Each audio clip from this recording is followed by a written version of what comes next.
Salut à tous et bienvenue sur Environnement Média TV. C'est un média consacré à l'écologie.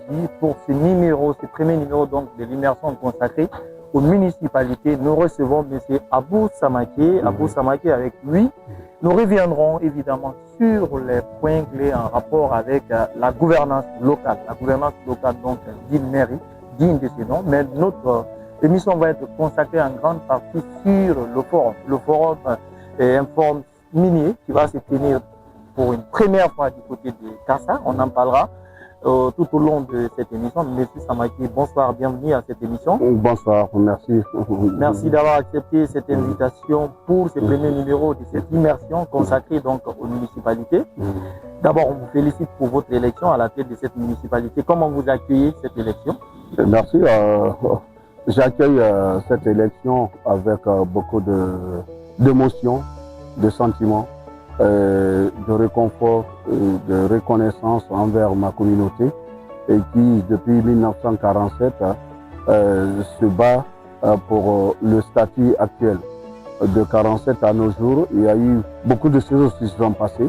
D'ailleurs, c'est l'occasion de rendre hommage à nos devanciers, nos grands-pères, nos aïeux, nos papas, qui se sont toujours battus de régime en régime depuis le temps colonial. Et aujourd'hui, depuis le 16 mars 2021, les îles de l'Os sont érigées en commune urbaine. C'était la 6e commune de la ville de Conakry et qui est aujourd'hui composée de 13 communes. Et j'avoue, c'était la première élection en tant que telle dans les îles de l'Os. Mais ça n'a pas été facile parce que c'était une toute première élection au sein de la communauté. Mais Dieu merci. Et les insulaires ont su comprendre que de l'enjeu. Et il y a une équipe composée des insulaires dans sa majorité. Et nous commençons bien. Et même hier, je répétais, c'est une grande chance pour nous. Au moment de notre installation, on commence avec un immense projet qui est le forum minier dans les îles de l'Os. Très bien, parlons-en. On va parler de ce forum minier, l'un des plus grands événements que notre pays connaisse, qui va avoir lieu le 11 novembre 2026 à 11h11. Et alors, comment vous accueillez ce forum d'un tel acabit? Bon, le forum que nous qualifions novembre 2026 à Kassa, c'est un forum qui vient à point nommé. Hier, j'ai eu la chair de poule quand j'ai vu les jeunes dames, les jeunes garçons émerger vers le chantier, dire qu'il y a le recrutement. J'ai compris l'ampleur de l'événement et j'ai un peu marché dans l'île principale, le Kassa chef-lieu. J'ai vu l'engouement qui se dégageait, même au niveau des vieilles personnes. J'ai dit, c'est le lieu pour moi de remercier M. le Président de la République, tout son gouvernement pour cette initiative d'orienter la tenue de ce forum à Kassa. Le soir, la population, dans sa majorité, les femmes, qui est venue me voir dire quelle est leur partition dans la réalisation de ce forum. Et ça m'a poussé à réfléchir. Tout de suite, j'ai appelé mes collaborateurs. Et aujourd'hui, on est allé au ministère des Mines et vers le comité d'organisation d'accélérer et de donner notre tâche, surtout le plan culturel, plan organisationnel, pour voir, parce que ça se fait pour nous et ça ne doit pas se faire sans nous. Donc la population accueille vraiment avec ferveur, avec beaucoup d'espoir cet événement. Surtout que les îles constituent le fief des premières exploitations des mines en Guinée, de Fotoba à Kassa. Et avant, on ne parlait pas de Fodel, de ristourne de 15% ou de 0,5% à la communauté. Les îles ont été exploitées et j'avoue, les premiers fonds après l'indépendance, c'est des îles qui soutenaient les premiers fonctionnaires guinéens. Et si aujourd'hui on accueille ce forum, je dis merci à M. le Président de la République pour venir booster ou rattraper, permettre à l'État de corriger ces erreurs d'avant. On estime on imagine que vous avez été certainement briefé par rapport à ce qui va être réalisé sur le terrain. À date, quels sont les travaux qui sont prévus sur place, qui vont être réalisés avant ce fameux 11 novembre 2026? Ça fait 3-4 ans que nous sommes sur ce projet parce que j'ai eu la chance d'être à la tête de la délégation spéciale de Kassa par vouloir de la population approuvée par le pouvoir central. Et depuis, le président a émis le souhait de tenir ce forum dans nos locaux. Il y a eu beaucoup de démarches, notamment pilotées par le ministère des Mines et de la Géologie, de mission en mission, notamment avec les Chinois. On parcourait de l'île de Fontancombe et surtout les anciennes cités des cadres et de la cité des ouvriers et l'enseigne de Bauxite de Midi, le grand hangar que vous voyez, et pour la réhabilitation. Dans un premier temps, on a dit on va créer un village touristique pour quand même réparer ce qui a été quand même commis avant. Mais de partenaire en partenaire, de démarche en démarche, comme vous connaissez l'État, on a abouti aujourd'hui à ces travaux dans cette première phase. Pour le moment, c'est la réalisation des salles de conférence qui veulent tenir plus de 2000 personnes, des restaurants, des terrasses et des espaces verts et autres. La deuxième phase, ce serait la réhabilitation de la cité des cadres, sûrement que vous n'avez pas encore vu. Et troisième phase, ce serait la réhabilitation de la cité des ouvriers. Vous faites bien de parler de ça parce qu'on a interrogé quelques habitants de Kassa qui nous disent plutôt qu'eux, ils attendent à ce que l'exploitation recommence. Est-ce que l'exploitation minière va recommencer? Non. On va profiter, comme l'a dit le pouvoir central, exploiter ces traces de bauxite de Midi en transformant en une opportunité d'infrastructure touristique. Parce que là aussi, c'est une autre phase qui permettra à l'État, qui permettra à la commune de Kassa d'avoir des revenus. Parce que c'est une grande chance pour la capitale d'avoir en son sein ces îles magnifiques. Aujourd'hui, avec la végétation et tant d'autres, on a exploité la bauxite jusqu'en 1964. Et l'autorité d'alors a dit qu'il faut stopper, sinon les îles seront disparues. Donc il n'est plus question d'exploitation. Il n'est plus question d'exploitation, mais on va exploiter autrement les îles pour en faire vraiment une vitrine touristique de la sous-région. Alors, du point de vue préparation au niveau de votre mairie, où est-ce que vous en êtes dans les préparatifs de votre côté, parce qu'on a vu des Chinois par exemple sur le terrain, les gens qui travaillent. De votre côté, quelles sont les activités que vous menez dans la réussite de ces forums? En amont, on a d'abord sensibilisé la population, informé, sensibilisé et maintenant éduqué. Et c'est pourquoi vous avez vu peut-être votre passage, tas de jeunes dans le chantier. Hier, il a fallu notre intervention parce que nous sommes à la phase d'installation du chantier. On ne peut pas recruter tout le monde. Et les jeunes, tellement qu'il y a l'engouement, il y a l'engagement, tout le monde veut y être, apporter leur contribution. Et c'est pourquoi nous nous sommes rapprochés davantage au ministère des Mines et de la Géologie. Et même sur le ministre est impliqué, forcément parce que c'est un forum qui donne une opportunité à la Guinée, d'investissement à la Guinée en général et la commune de Kassa en particulier. Et aujourd'hui, je vous ai dit tantôt, la mobilisation de la population qui viennent vers leur autorité demander quelle est leur part de contribution pour la réussite de ce forum. C'est pourquoi nous ne sommes pas assis. Et on s'est rapproché tantôt davantage aux autorités centrales pour les mettre en pression et nous donner notre part de responsabilité pour mieux préparer. Et dans la commune, malgré nous venons tout juste d'arriver, d'ailleurs même demain il y a une réunion par rapport et pour définir farouchement en profondeur l'implication de la commune à la réussite de cet événement. Pour joindre l'utile à l'agréable, vous parliez tout à l'heure de zone touristique. À l'avenir, vous avez envie d'ériger Kassa en zone extrêmement touristique. Est-ce à dire que votre mécanisme de mobilisation des fonds à l'avenir va reposer sur le tourisme? Effectivement, parce que nous avons commencé d'ailleurs à démarcher les partenaires de gauche à droite.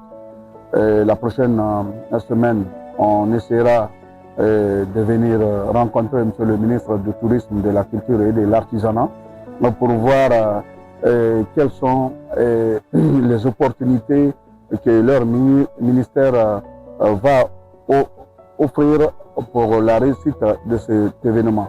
Et ensuite, quel est leur apport pour l'aménagement de nos magnifiques sites, notamment à Kassa, à Fotoba, mais aussi à Rum. Parce que Dieu ne peut pas nous donner la nature et que nous, les hommes, on traîne pour la mise en valeur de cette nature. On a visité votre commune, presque en grande partie. On voit que Kassa manque cruellement d'infrastructures, c'est une réalité. Ouais. Alors, quel est le plan que vous préconisez pour redorer un peu l'image de Kassa, qui reste quand même ternie?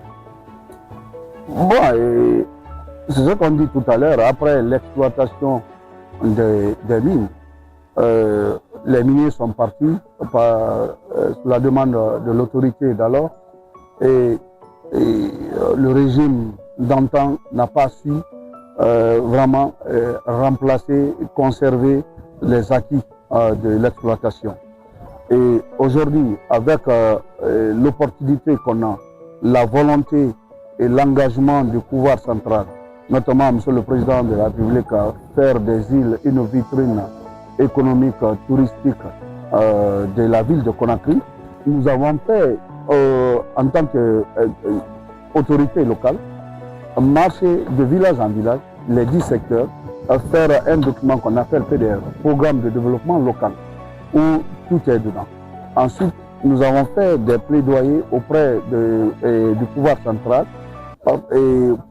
pour prendre à bras le corps le développement rapide et efficace des îles de l'Os dans l'ensemble, notamment l'aménagement pour éviter la construction anarchique comme sur le continent. Et nous avons aussi plaidé, comme on part souvent au palais suivre les plénières et autres, de pousser l'État à aller vers les institutions internationales, à prendre un prêt spécifique pour le développement des îles de l'Os et faire un plan d'aménagement qui existe déjà et que même hier j'ai discuté avec mon directeur communal de l'habitat à qui j'ai instruit de nous ramener le plan d'aménagement global des îles de l'Os. Et ça existe. Et à partir de là, on soumettra à l'autorité pour nous aider et à s'impliquer dans ce que nous venons de dire, un prêt auprès des institutions financières internationales, à avoir une visibilité, un aménagement rationnel en respectant l'environnement surtout. Parce que la beauté des îles dépend de sa végétation. Et si on ne respecte pas la végétation, on ne respecte pas l'environnement, les îles ne seront plus ce que nous pensons. Vous parlez de prêts tout à l'heure. Et quand on parle de prêts, on estime qu'on a forcément des leviers actionnables pouvant nous permettre de pouvoir mobiliser les fonds afin de pouvoir rembourser ces prêts. En dehors du domaine touristique, quels sont les autres leviers actionnables que vous allez pouvoir utiliser pour mobiliser les fonds dans les années à venir? C'est l'homme qui crée le contenu. Parce que vous avez vu, vous venez de parler tout à l'heure qu'à Kassa, il y a un manque criard d'infrastructures. Bon, on est en retard par rapport au développement. Mais si on crée le contenu local, les points d'attraction, on pourra avoir beaucoup de leviers. Même en dehors du développement, comment je peux dire, de l'apport de FODEL à travers l'ANAFIC, mais sur le plan local, on ne minimise pas. Parce que quand on voit chez les autres, Gambie et autres, rien que le tourisme, on peut avancer. Mais en dehors du tourisme, nous avons des ports artisanaux de pêche qu'on peut mettre aussi en valeur l'aménagement comme les ports secondaires ici. Et aussi, ce que vous devez retenir, dans les années antérieures, c'est les îles de l'Os qui ravitaillaient le marché de Kaloum. Et il y avait même un petit marché à Boulbiné, on dit le marché insulaire. Et pour vous dire que l'agriculture était beaucoup plus développée. Et même de génération en génération, avec les moyens rudimentaires, on baisse les bras. Mais avec les moyens qu'on mettra, avec l'appui des uns et des autres, on pourra encore redonner une vie. Vous parlez de la pêche tout à l'heure, sans vous couper évidemment. Oui. Et on a interrogé un certain nombre de jeunes qui nous ont confirmé que l'activité principale des Kassas, c'est plutôt la pêche.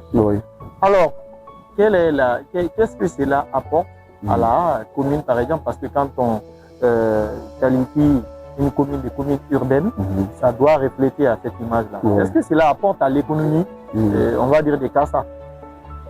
Oui, ce que je disais tout à l'heure, par manque d'aménagement des ports artisanaux, semi-industriels et tant d'autres, endommage fortement le revenu au niveau de cette activité. Effectivement, avant, la pêche artisanale était abondante. Auprès des îles, on pêchait comme avant.